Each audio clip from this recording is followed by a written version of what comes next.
I was paying for a cake at the grocery store when the cashier, an older man in his 60s, suddenly took my arm. His eyes held an intensity that made me uncomfortable, and he leaned in to whisper something in my ear.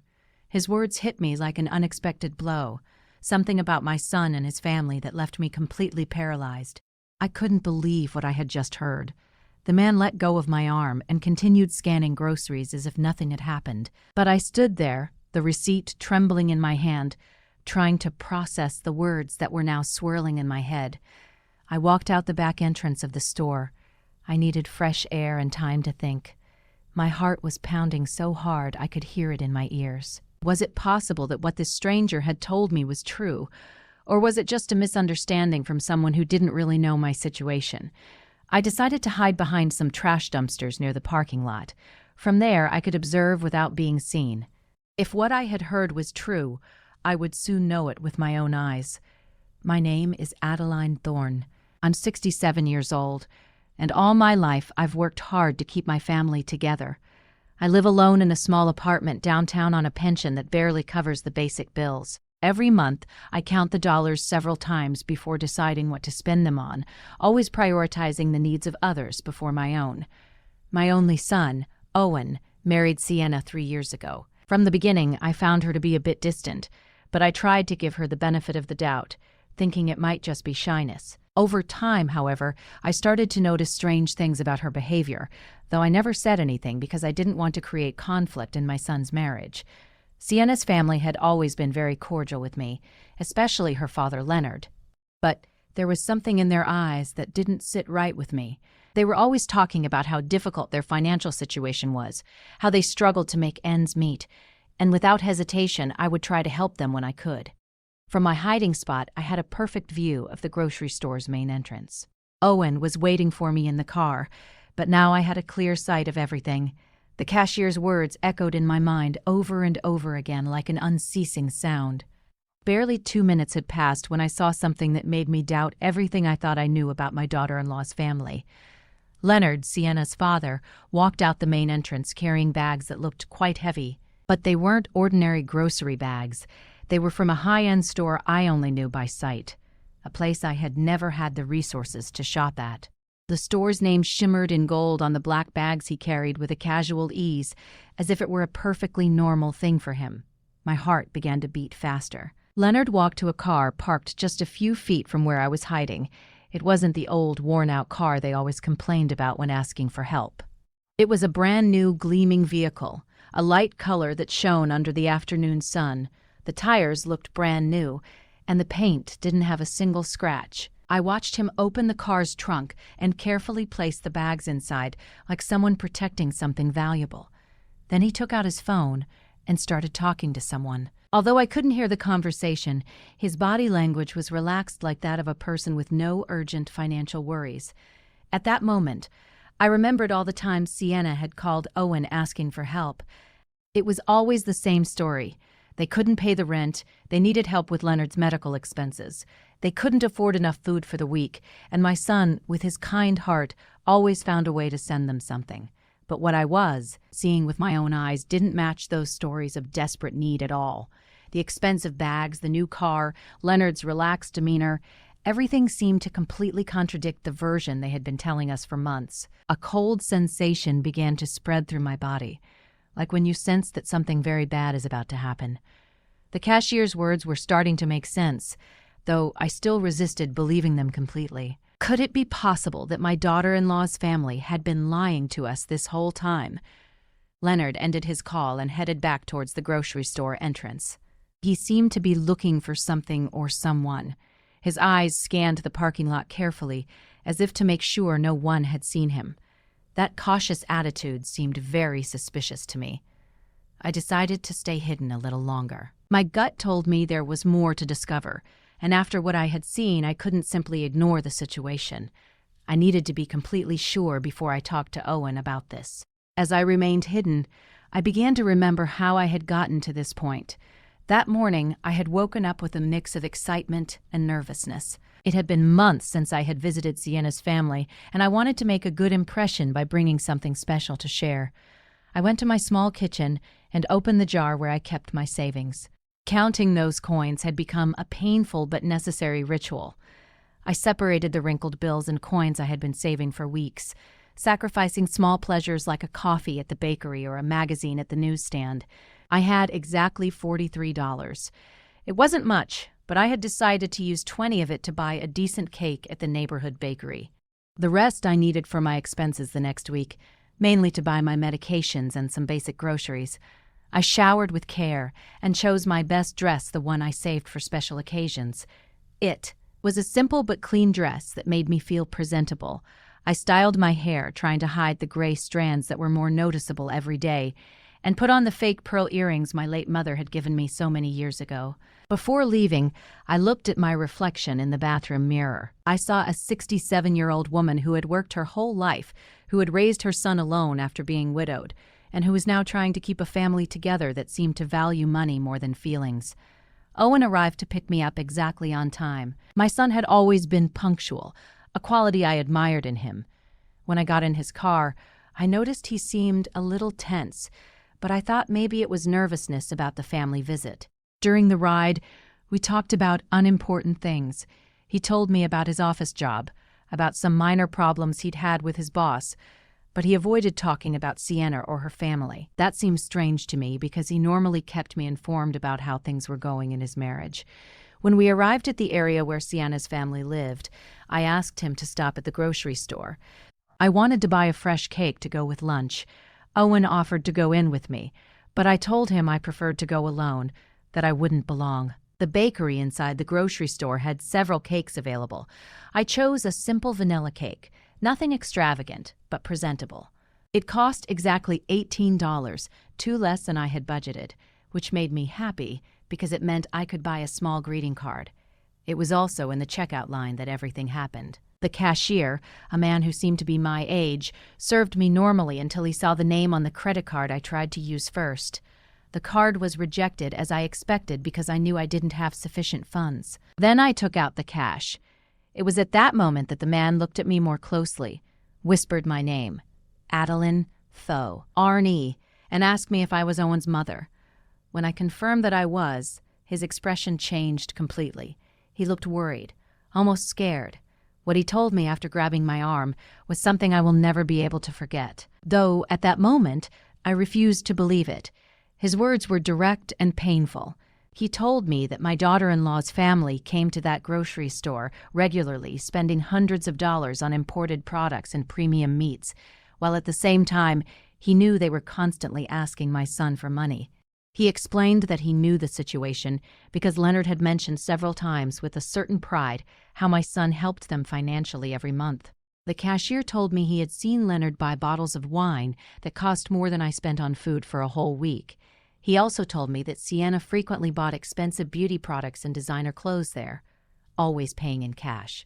He told me it seemed unfair that a family who gave themselves those luxuries was taking advantage of the generosity of a hard-working son and his elderly mother. The man explained that he had decided to talk to me because he had seen me carefully counting my coins to pay for a simple cake while they spent without a care on luxury items. He told me that his own mother had gone through a similar situation and that he regretted not having acted in time. After hearing this, I left the grocery store completely confused. My mind refused to fully process what I had heard. For years, I had trusted the word of Sienna and her family. I had watched my son worry about them, work extra hours to send them money, and I myself had contributed with the little I had on several occasions. But the cashier's words had planted a seed of doubt that was growing rapidly in my heart. That's why I decided to hide and observe. I needed to see with my own eyes if what I had been told was because the consequences of that information were too serious to act on based on rumors alone. From my hiding spot behind the dumpsters, I could see everything happening in the parking lot perfectly. The smell of garbage wasn't pleasant, but it was a small price I was willing to pay to discover the truth about the people I had trusted for so long. When I saw Leonard come out of the grocery store with those expensive bags, my heart tightened in my chest. The bags were from a store I knew only by its reputation for high prices. A single purchase there could cost me a whole month's grocery budget. Leonard walked with the confidence of someone who has no financial worries. His clothes were new, his shoes shined, and his watch looked expensive even from where I was. Nothing about his appearance suggested the desperate poverty they always talked about. The car he put the groceries in was definitely new. The paint gleamed under the sun, and the tires looked freshly bought. I mentally calculated that a vehicle like that could cost more money than I had seen put together in my whole life. How was it possible that someone who had a car like that would need constant financial help? As I watched him talk on the phone, I noticed that his conversation was relaxed, even cheerful. It didn't seem to be the call of someone worried about financial problems. His body language was that of a satisfied person, comfortable with his situation. At that moment, all the small inconsistencies I had noticed over the past few months began to make sense. The time Sienna had casually mentioned expensive restaurants where she had eaten, justifying it as invitations from friends. The comments about new clothes she had supposedly gotten on incredible sales. The social media photos that showed a lifestyle that didn't match their constant requests for help. Leonard ended his phone call and started walking back towards the grocery store entrance. His movements were confident, unhurried, like someone who had all the time in the world. That gave me the chance to analyze his appearance and behavior better from my hiding spot. Not only were his clothes new, but they were of good quality. The shirt he was wearing had that perfect cut you only get at specialty stores, and his pants were impeccably ironed. Even his shoes, which I could see better as he got closer to my position, seemed to be genuine and expensive leather. While I was waiting to see what else would happen, I heard voices coming from my right. Two elderly women were talking as they pushed their shopping carts toward their cars. At first, I didn't pay attention, but when they mentioned Sienna's name, my ears perked up immediately. "Did you see the new dress Sienna was wearing at the mall yesterday?" One of them, a woman with gray hair who looked my age, said, "It must have cost at least $200. I saw an identical one in that expensive store on the second floor. The other woman, who was thinner and wore glasses, responded with a knowing tone. "And that's not all, Hermione. I also saw her buying beauty products at that French store. My granddaughter works there and told me that Sienna is a frequent customer. She spends as if money were raining from the sky." My heart started beating faster. These women were talking about the same Sienna who constantly told my son they didn't have money for basic expenses. The same one who had called last week asking for help to buy medicine for her father. Hermione continued, "What strikes me most is how she's always buying new things, but then goes around the neighborhood saying they're going through very difficult financial times. My friend Leonard works at the bank and told me the deposits they receive don't match the story of poverty they're telling at all." "Oh, Hermione, but that's gossip," the other woman replied, though in a tone that suggested she had her own doubts. "Although, I must admit, it seems strange to me that they can afford the rent on that big house, if they're really as bad off financially as they say." Gossip. My daughter lives on the same block as them and tells me that almost every week delivery trucks with groceries from the most expensive grocery store in the city arrive. Purchases that any of us would take months to be able to afford. The two women continued walking away as they talked, but I could hear a few more fragments of their conversation. They mentioned something about parties Sienna's family had recently organized. Parties with abundant, high-quality food, imported wines, and expensive decorations. Every word I heard was like a stab in my heart. For months, I had been feeling sorry for that family, worrying about their well-being, asking my son to help them when he could, and even contributing my own small savings on several occasions. I remembered the time Sienna had called me directly, crying on the phone, telling me they needed urgent help to pay for Leonard's doctor. She had told me they had to choose between buying medicine or food, and that they didn't know what to do. That night, I couldn't sleep thinking about their suffering. The next day, I had gone to the bank and withdrawn $150 from my emergency savings, money I had been saving for a possible medical emergency of my own, but which I decided to give her because I couldn't bear the thought of them suffering when I could help. Now, listening to these women talk about that same family's luxurious lifestyle, I felt like the most foolish woman in the world. How could I have been so naive? How had I not seen the signs that were apparently obvious to the whole neighborhood?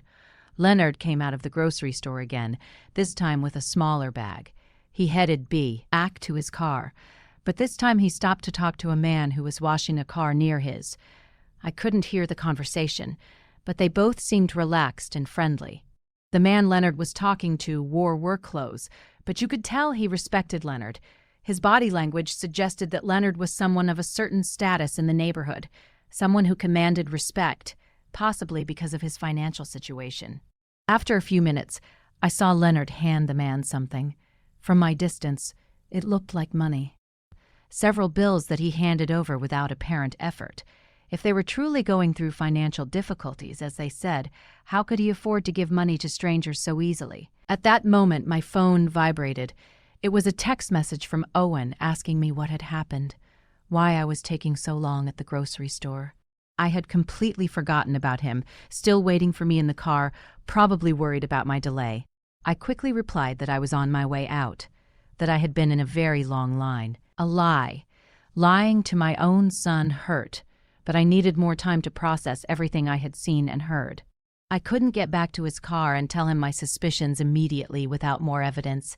As I was writing the message, Leonard said goodbye to the man and got into his car. The engine started with a smooth, powerful sound, confirming that it was a good quality and probably recent vehicle. I watched him leave the parking lot with a tranquility that completely contrasted with the image of financial desperation his family had been projecting. I decided to leave my hiding place and walk toward where Owen was. I needed to act normally, at least for now. But my mind was already working, trying to recall all the strange details I had overlooked in recent months. All the small signs that now took on a completely different meaning. When I got to the K, our Owen looked at me with concern. "Mom, are you okay? You look pale," he said as I settled into the passenger seat. "Did it take them a long time to check you out?" "Just the line, son," I replied, trying to keep my voice steady. You know how grocery stores are on weekends. But inside, my heart was beating so hard, I was afraid he could hear it. Owen started the car, and we began heading to Sienna's family's house. During the ride, I tried to keep up a normal conversation, but my mind was still processing everything I had seen and heard at the grocery store. Every traffic light, every corner we passed, brought me closer to a meeting I now saw in a completely different light. "How's Leonard's job been lately?" I asked my son, trying to sound casual. Last time I spoke to Sienna, she said things were very difficult for him. Owen sighed as he drove. "Yeah, Mom. Sienna told me her dad had to reduce his work hours because the company he works for is having problems. That's why we've been helping them a little more these past few months." That information didn't match at all the relaxed and prosperous attitude I had observed in Leonard just a few minutes earlier. A man who was truly worried about reduced work hours wouldn't be spending money at expensive stores or handing bills to strangers in a parking lot. "And how do you feel about that, son?" I asked, watching his expression in the rearview mirror. "I know you've been working a lot of extra hours lately." "Well, Mom, they're my family now," Owen replied in a tone that mixed tiredness with resignation. "Sienna is my wife, and when you get married, you also marry into the family. If they need help, it's my duty as a son-in-law to help them." His words broke my heart. My son, the kind and hard-working man I had raised, was sacrificing his own well-being for people who, from what I had discovered, were taking advantage of his generosity. How much longer could this situation continue without seriously affecting his own financial stability? We arrived at the neighborhood where Sienna's family lived.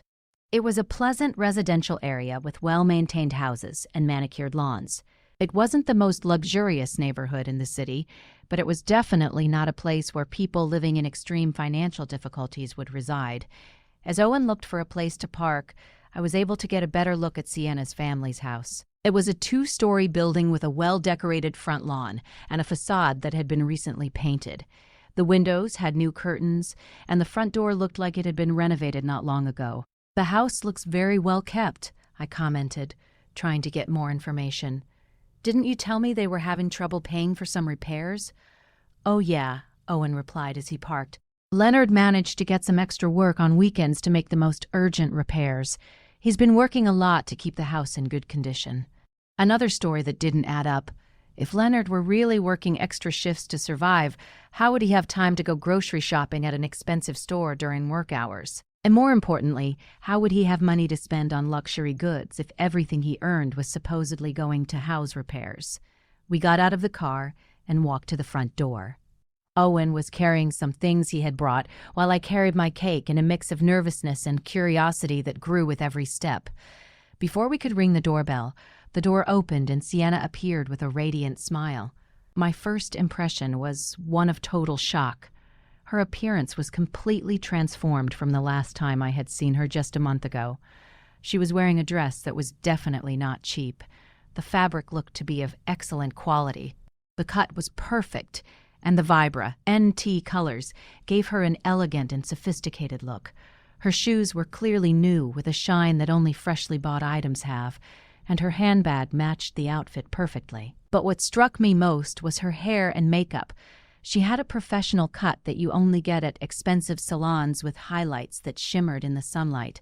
Her makeup was flawless, the kind that requires high-quality products and a lot of time to apply correctly.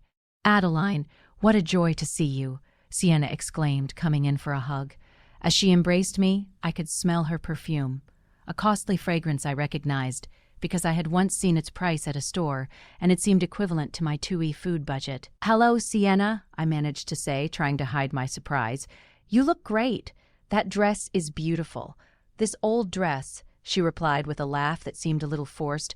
"I bought it on a clearance sale months ago. You know how it is. When you find good deals, you have to take advantage of them." That explanation sounded exactly like the one the woman at the grocery store had mentioned. There was always a justification for every expensive item. Incredible deals, gifts from friends, second-hand purchases that looked new. How many extraordinary coincidences could one family have? We went into the house, and I immediately noticed other details that didn't fit with the story of financial difficulties. The living room had been recently redecorated. The furniture wasn't the same as I remembered from my last visit. There was a new leather sofa that looked expensive, a glass coffee table that gleamed impeccably, and several decorative objects that were definitely not cheap. On the wall was a large flat-screen TV that hadn't been there before. It was a recent model, one of those that cost several thousand. How could a family in a financial crisis explain the purchase of a luxury television? Dee, look who came to visit.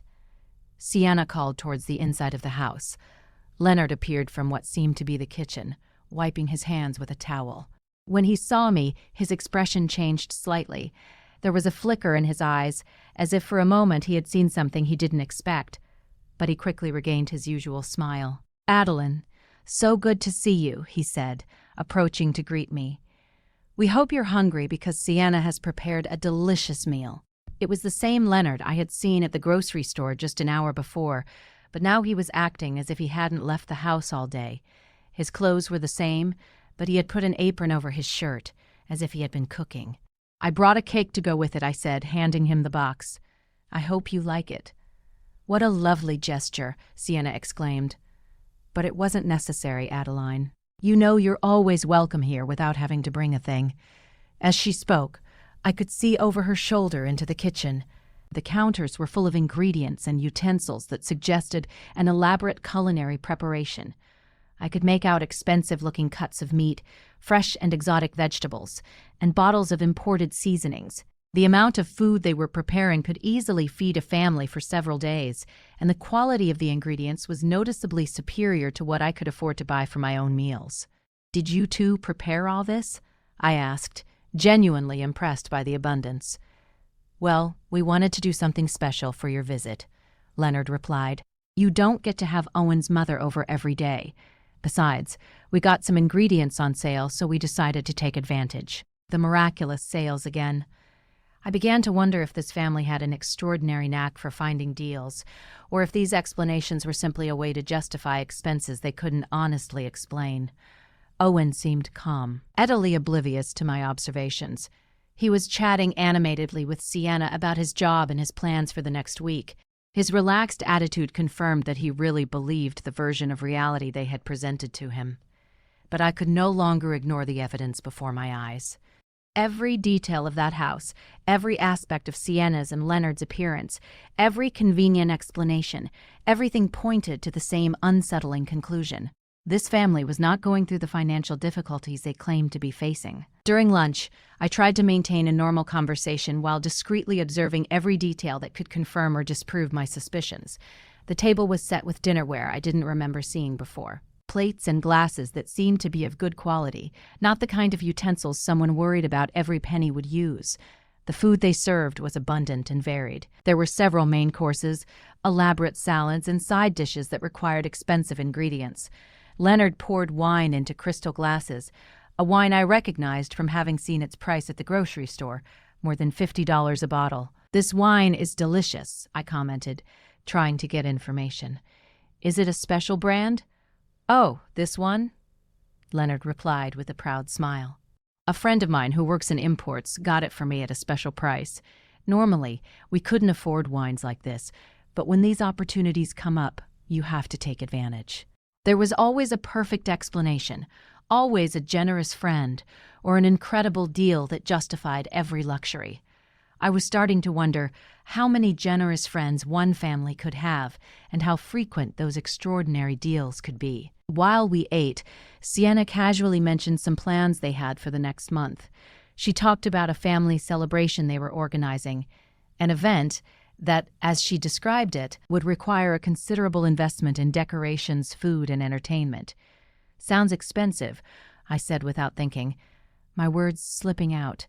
"Expensive?" Sienna laughed. "Well, we've been saving for this for months. Besides, Leonard got an extra job that will help us cover the expenses." I immediately remembered what I had seen at the grocery store just a few hours earlier. Leonard spending money as if he had no worries, buying luxury products, driving a new car. What was the truth about his work situation? "What kind of extra job did you get, Leonard?" I asked directly. For a moment I saw an expression of discomfort cross his face, as if my question had caught him off guard, but he quickly regained his composure. "Weekend consulting," he replied vaguely. "Nothing too exciting, but it helps supplement the family income." His answer was so general it could mean anything or nothing at all. A man who was truly doing weekend consulting would probably talk with more specificity about his work, especially when the question came from his son-in-law's mother. During the conversation, I noticed that Sienna's phone was constantly vibrating. Every time she looked at the screen, she smiled in a way that seemed significant to me. At one point, when she thought no one was watching her, she replied to a message, typing quickly with a look of satisfaction on her face. "Everything okay with the phone?" I asked with apparent curiosity. "Oh, just some friends organizing a get-together for next week," she replied quickly, putting her phone away. You know how women are always planning something, but there was something about her expression that didn't convince me. The way she had smiled while reading the messages suggested that the content was more meaningful than simple social plans. After lunch, Leonard offered to show me some of the improvements they had made to the house. We walked through different rooms, and in each one I noticed new or renovated elements. The floors had been recently polished, some walls had fresh paint, and several pieces of furniture had been replaced or rearranged. In the master bedroom, I saw something that particularly caught my attention. On top of the dresser were several shopping bags from expensive stores, some still unopened. The price tags I managed to glimpse showed numbers that seemed exorbitant for a family that was supposedly struggling financially. "Cy went shopping recently?" I asked, gesturing discreetly toward the bags. "Ah," that Leonard replied with a nervous laugh. "She found some incredible clearance sales this week.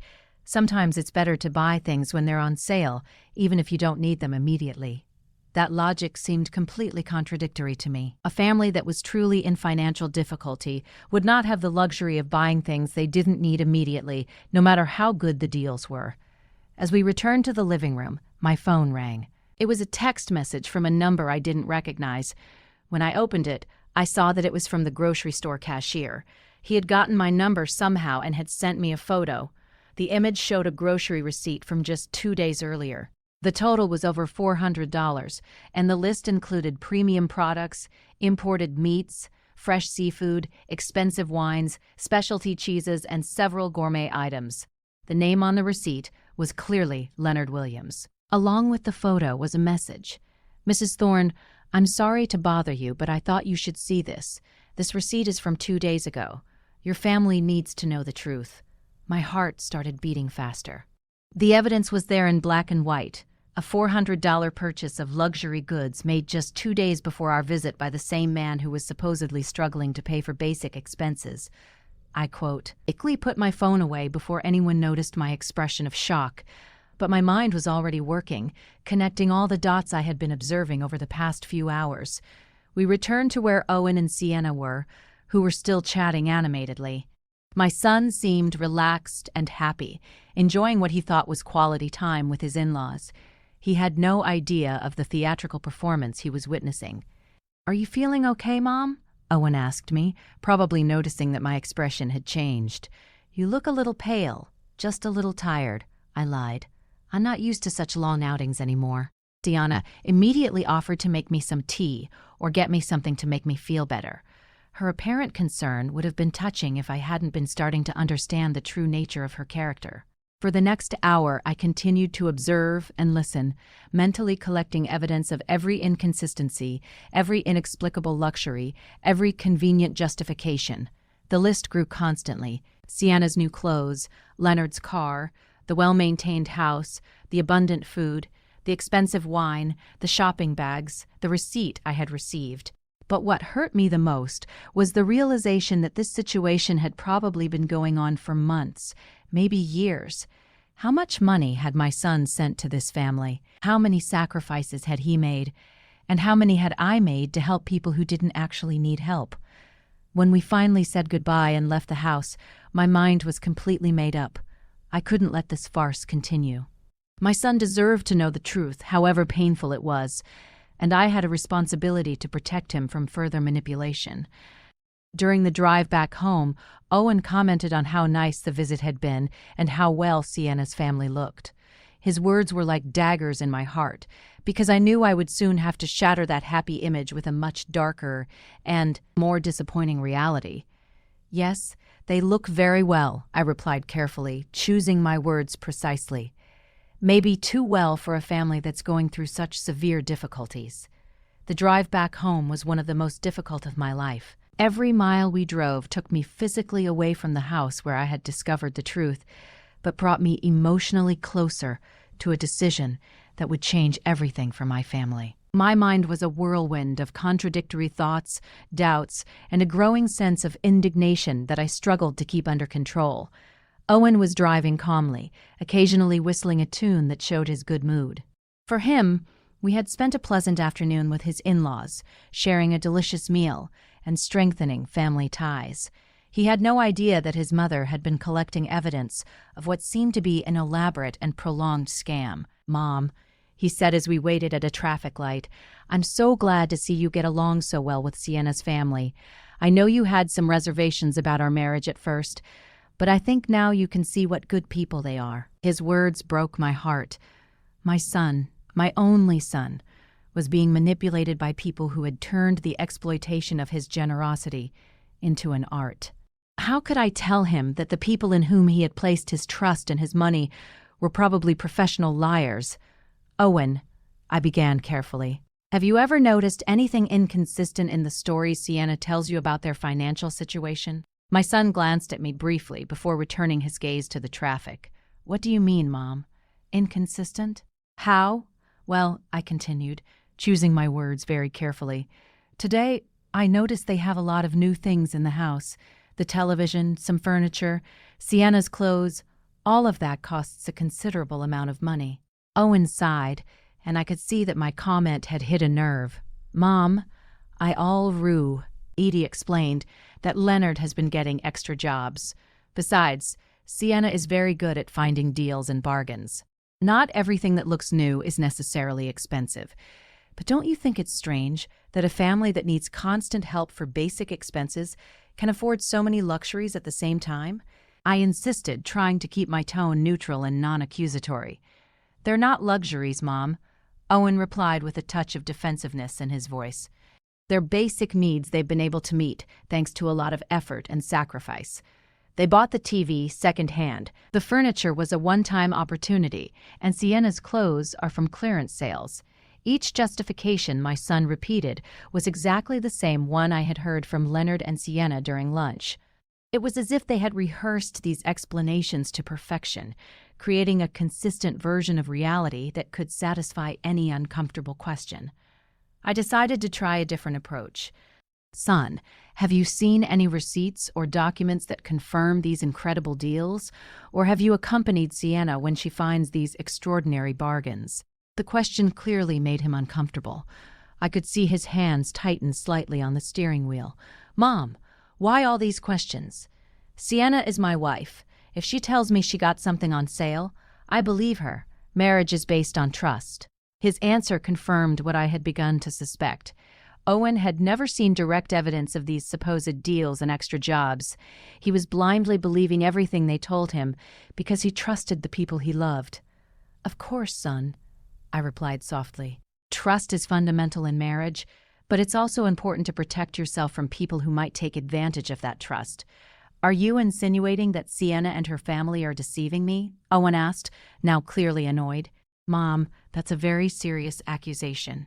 I'm not accusing anyone, I said quickly, realizing I had pushed too hard. I'm just expressing some concerns I have as a mother who loves you and wants to see you happy and prosperous. The rest of the trip passed in tense silence. Owen was clearly processing my conversation, but I could see from his expression that my words had created more resistance than reflection. It was evident that any criticism towards Sienna and her family would be received as a personal attack. When we arrived at my apartment, Owen helped me out of the car, but his goodbye hug was colder than usual. Mom, he said before leaving, I hope you can give Sienna's family a chance. They're good people who are doing the best they can in difficult circumstances. I'll keep that in mind, son, I replied, knowing he would interpret my response as a promise to be more understanding, when in reality it was the opposite. That night, alone in my small apartment, I sat in my favorite armchair with a cup of tea and tried to organize all the thoughts that had been bombarding my mind for the past few hours. I had abundant circumstantial evidence, testimonies from neighbors, personal observations, and even a photo of the $400 grocery receipt. But I also had a son who was completely convinced that his wife and her family were victims of difficult circumstances, who deserved his help and compassion. Any direct attempt to confront this belief had resulted in resistance and defensiveness. I took out my phone and looked at the photo of the receipt the grocery store cashier had sent me again. The numbers were indisputable. Over $400 in luxury goods, purchased just 2 days before our visit. That amount represented more than I spent on food for an entire month. As I looked at that evidence, I remembered all the times Owen had come home stressed after working extra hours to send money to Sienna's family. I remembered the occasions and I myself had contributed with my few savings, feeling sorry for their supposed desperate situation. The indignation I had been holding back all day finally began to emerge with force. It wasn't just the money that bothered me, though that was significant. It was the emotional manipulation, the systematic exploitation of my son's good feelings, and the calculated way they had built a web of lies to sustain their lifestyle at our family's expense. It also pained me deeply to realize that they had probably been laughing at us behind our backs. Every time we sent money, every time we worried about their well-being, every time we made sacrifices to help them, they probably saw it as evidence of our naivety and ease of being manipulated. But what tortured me most was the question of what to do with this information. I had the evidence, I had the observations, I had the documented inconsistencies.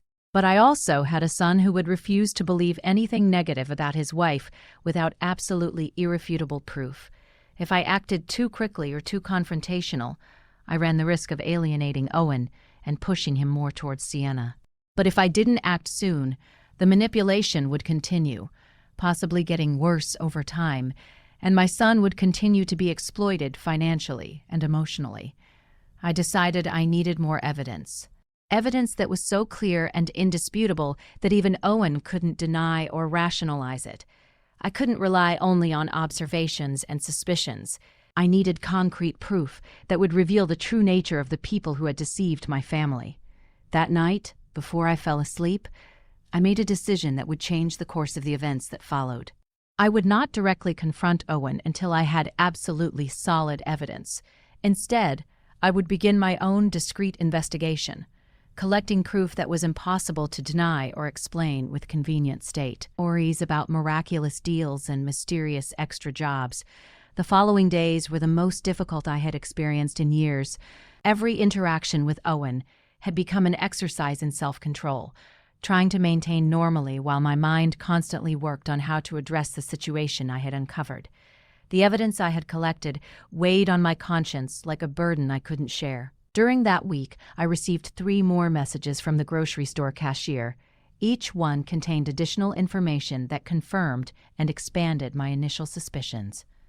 He sent me photos of other receipts for purchases made by Leonard and Sienna in recent weeks, all showing excessive spending on unnecessary and expensive products.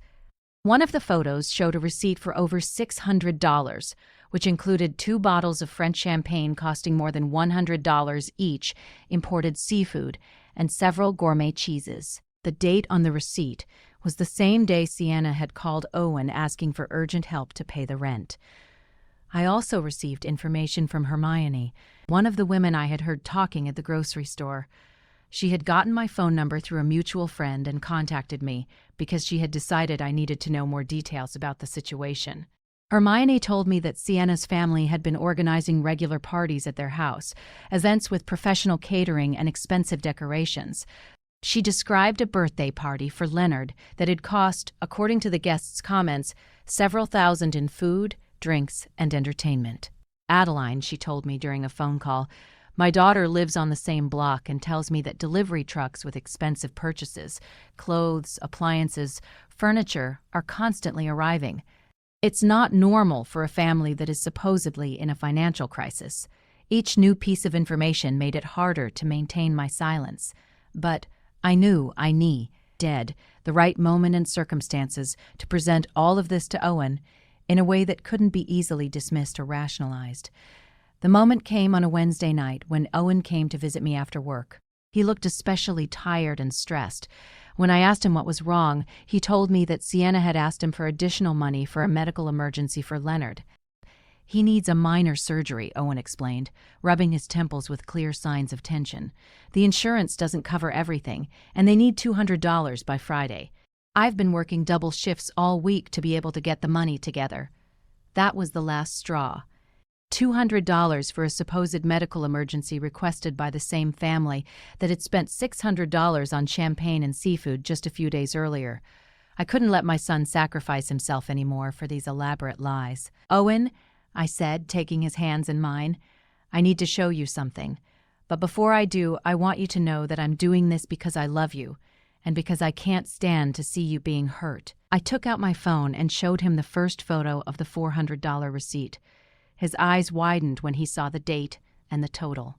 But before he could speak, I showed him the other photos I had received during the week. "Mom, where did you get this?" Owen asked, looking at the images with an expression that mixed confusion and denial. "And how do you know these receipts are real?" I explained my encounter with the grocery store cashier, the conversations I had overheard from the neighbors, and all the observations I had made during our visit. I spoke slowly and carefully, presenting each piece of evidence logically and chronologically. "But there has to be an explanation," Owen insisted, although his voice no longer sounded as convinced as before. "Maybe Leonard had a good month at work, or maybe they received money from another source." "Son," I replied, gently, "these luxury purchases were made on the same days that Sienna called you asking for help with basic expenses. Doesn't that seem like too much of a coincidence?" I could see the realization starting to sink into his mind. His eyes moved between the photos on my phone and my face, looking for some way to reconcile what he was seeing with what he had believed for so long. Besides, I continued, showing him the information I had gotten about the expensive parties. "The neighbors have seen how this family really lives. It's not the story of desperate poverty they've been telling you." Owen got up from his chair and started pacing my small living room. I could see his mind working, recalling past conversations, broken promises, and small inconsistencies that he had probably ignored or rationalized before. "But why would they do this?" he finally asked in a voice that sounded completely defeated. "Why would Sienna lie to me about something so important?" "Because it worked," I replied honestly. "Because you've been sending them money regularly without asking questions, trusting their word. For them, You're a reliable source of additional income that they can use to maintain a lifestyle they couldn't otherwise afford." Tears began to form in my son's eyes. Seeing his pain broke my heart, but I knew it was necessary to free him from this destructive manipulation. "How much money have I given them in total?" he asked, though he seemed afraid of the answer. We had reached the moment of complete truth. "According to what you've told me over the past few months, probably more than $5,000. And that's not counting the help I've given them myself." The number hit him like a physical punch.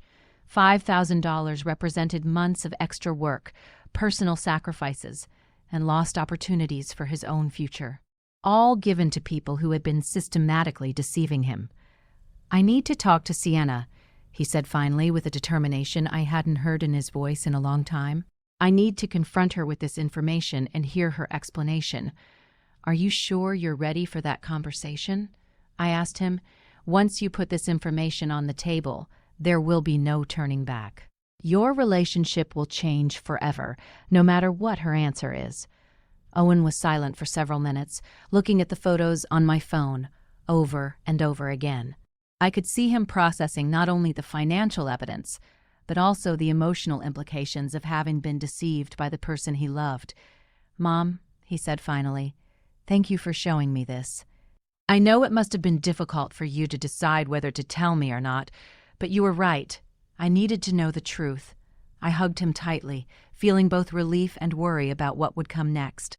The truth had finally come to light, but now came the most difficult part, facing the consequences of years of lies and manipulation.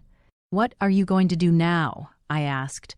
"I'm going home tonight, and I'm going to have a very serious conversation with my wife," Owen replied with a firmness he hadn't shown in months. "And, depending on what she says, I'm going to make some important decisions about our future." Owen left my apartment that night with a determination I hadn't seen in him for months. I stayed awake very late, unable to sleep, wondering how the confrontation between my son and his wife would unfold. I knew the next few hours would be crucial for the future of our family. At 2 o'clock in the morning, my phone rang. It was Owen, and his voice sounded completely different when I answered. There was a mix of pain, anger, and something that sounded like relief. "Mom," he said without preamble, "you were right about everything completely." "What happened, son?" I asked, although from his tone I could already imagine that the confrontation had not gone well for Sienna. "When I got home, I decided to check some things before I talked to her. I went to our room and looked through her things, something I had never done before because I trusted her completely. What I found left me speechless. Owen told me that he had found several shopping bags hidden in the closet, all from expensive stores, with receipts that showed hundreds of dollars in expenses for clothes and accessories. He also found jewelry he had never seen Sienna wear, still with their original price tags. But that wasn't the worst part, Mom. In her purse, I found a notebook where she had written down all the money she's asked me for over the past 2 years. Every lie, every emergency, every invented story is documented there, as if it were a job. My heart sank when I heard this. The situation was even worse than I had imagined. Not only had they been lying about their financial situation, but they had been keeping a detailed record of their scam as if it were a legitimate business. And what else was in that notebook? I asked, although I feared the answer. "Plans to ask for more money," Owen replied bitterly. She had noted that the next story would be a dental emergency for her mother. That would cost $1,800. She also had notes on how to make me feel guilty if I doubted her or asked too many questions. The cold calculation of it all sickened me. They weren't mistakes or misunderstandings.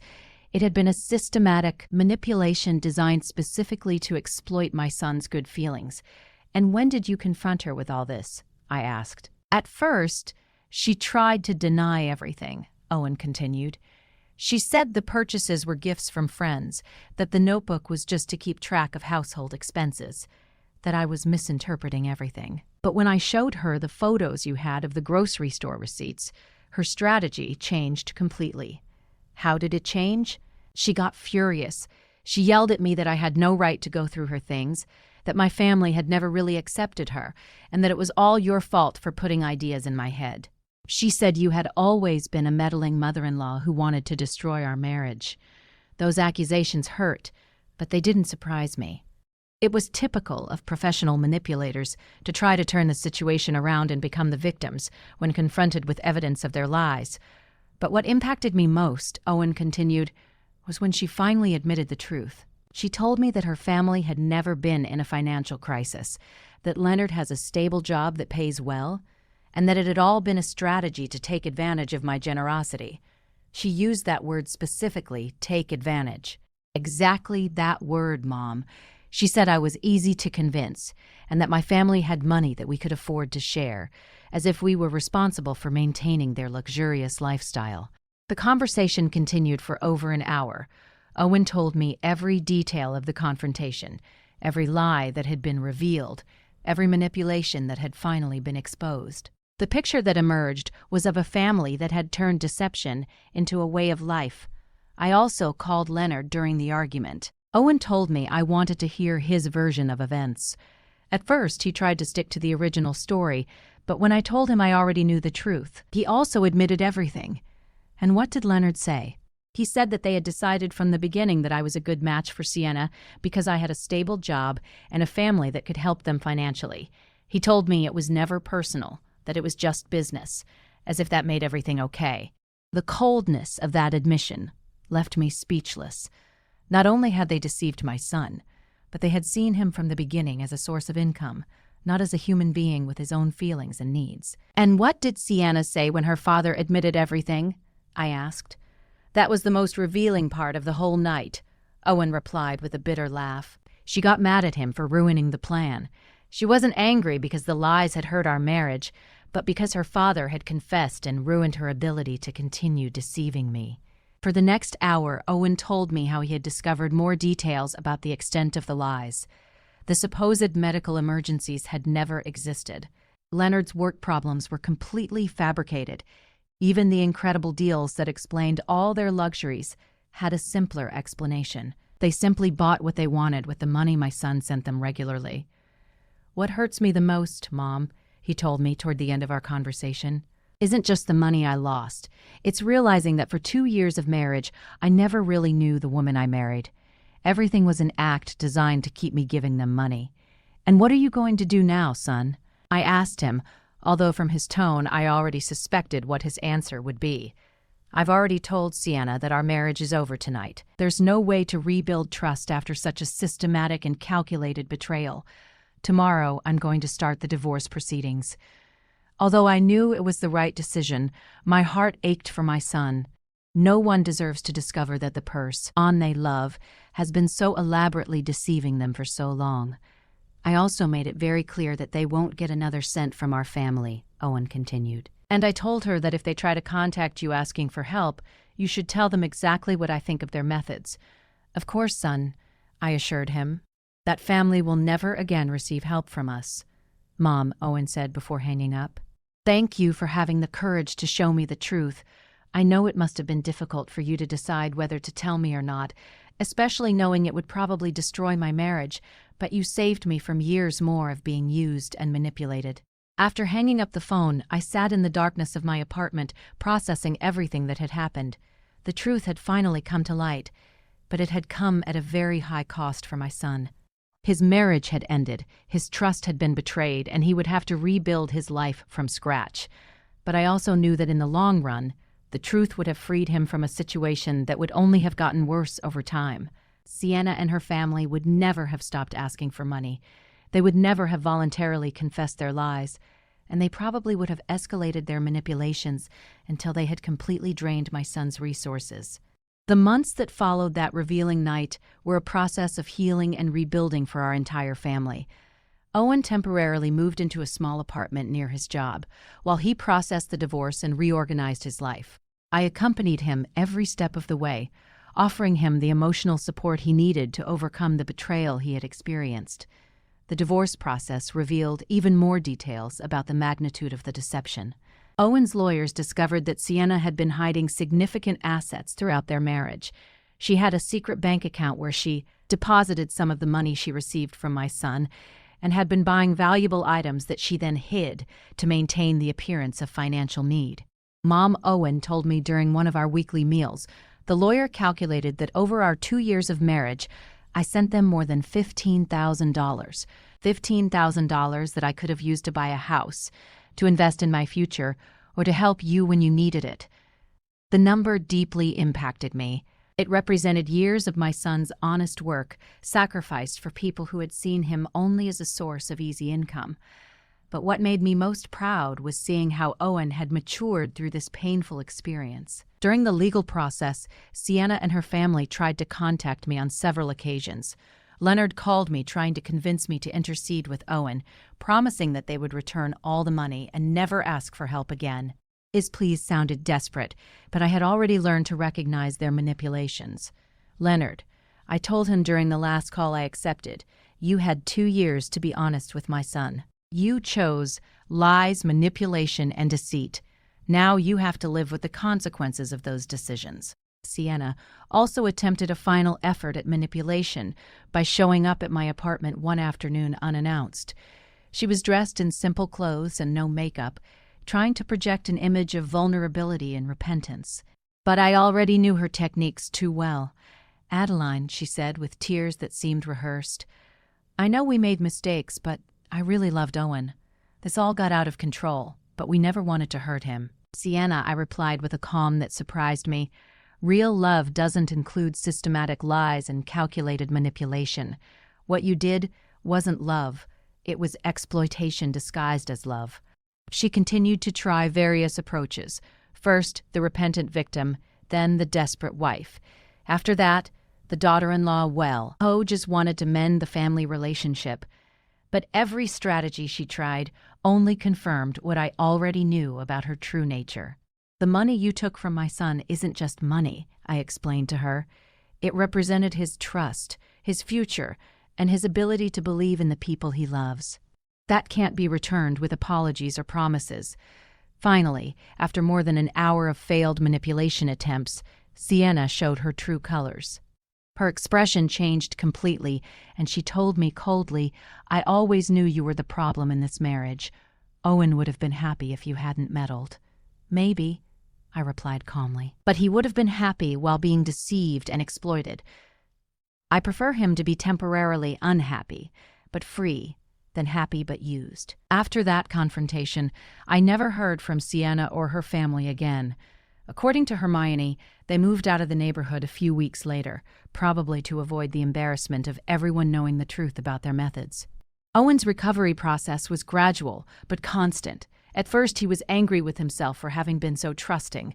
But with time and perspective, he began to understand that his generosity and trust were not weaknesses, but valuable qualities that had been exploited by unscrupulous people. "Mom," he told me during a dinner near his new apartment, "I've been thinking about everything that happened, and I realize I learned something important. Generosity must be accompanied by wisdom, and trust must be earned and maintained, not given blindly." With the money he no longer had to send to Sienna's family, Owen was able to start rebuilding his finances. He opened a savings account, began investing in his professional future, and for the first time in years he could enjoy small luxuries without feeling guilty. He also helped me improve my own situation. He insisted on giving me money to buy some new appliances I needed, and began visiting me more frequently, bringing good quality food that we could share without worrying about the cost. "It's ironic," he reflected one day, as we shared a meal he had bought. "All this time, I was worried about helping a family that didn't need help, while you, who really could have used more support, never asked for anything." That observation deeply moved me. During the years of Sienna's manipulation, I had watched my son exhaust himself, trying to meet constant demands for money, while I remained silent about my own needs so as not to add more pressure to his life. 6 months after the divorce, Owen had found a new balance in his life. He had learned to be more cautious without becoming cynical, wiser without losing his ability to trust the people who truly deserved his trust. "Mom," he told me during one of our Sunday walks in the park, "I want to thank you again for having the courage to show me the truth. I know it was difficult for you to decide whether to intervene or not." "Son," I replied, "a mother must always protect her children, even when it hurts. My job isn't just to love you, but also to make sure the people you say you love truly deserve you." The grocery store cashier, a man named Eli, also became an unexpected but welcome presence in our lives. One day he came to visit me to ask how things had turned out. And we ended up talking for hours about the importance of speaking up when we see injustices, even if it's uncomfortable to do so. You know, Mrs. Thorne, Eli told me before he left. My mother went through a similar situation years ago, and no one had the courage to tell her the truth. When everything was finally discovered, she had already lost all her life savings. That's why I decided to talk to you. Some truths hurt, but silence hurts more. Now, when I look back on everything that happened, I feel of pain for what my son had to suffer, but also a deep pride for the strength he showed in facing the truth and making the right decisions. I learned that true family love sometimes requires the courage to speak difficult truths, to confront uncomfortable situations, and to protect the people we love, even when it means destroying illusions they prefer to keep. That day, when I heard those strange words at the grocery store and decided to observe instead of ignore, I changed the course of our lives forever. It was one of the most difficult decisions I've ever made, but also one of the most correct. Today, Owen is a wiser, stronger man who is more aware of his own worth. He is no longer the victim of professional manipulators, but someone who has learned to set healthy boundaries and to value his own generosity enough not to allow it to be exploited. And I, Adeline Thorne, at 69 years old, learned that it's never too late to be brave, to stand up for what's right, and to protect those we love. Because, in the end, the most powerful justice isn't the one that shouts, but the one that acts with wisdom and protects those we love most. 2 years have passed since that afternoon at the grocery store that changed our lives forever. As I write these lines, sitting in my favorite armchair with a cup of tea that is already getting cold, I can't help but reflect on all the ground we have covered since then. Owen got married again 6 months ago. His new wife, Regina, is a hard-working and honest woman he met at his office. What I like most about her isn't just her transparency in everything she does, but the way she respects the relationship I have with my son. She has never tried to interfere between us or shown the slightest interest in our family finances. The first time Regina came to my house for dinner, she brought the ingredients for us to cook together. Adeline, she told as we prepared the vegetables, I want you to know that I will never ask you or Owen for money. I believe in working for what I need and being honest about what I can afford.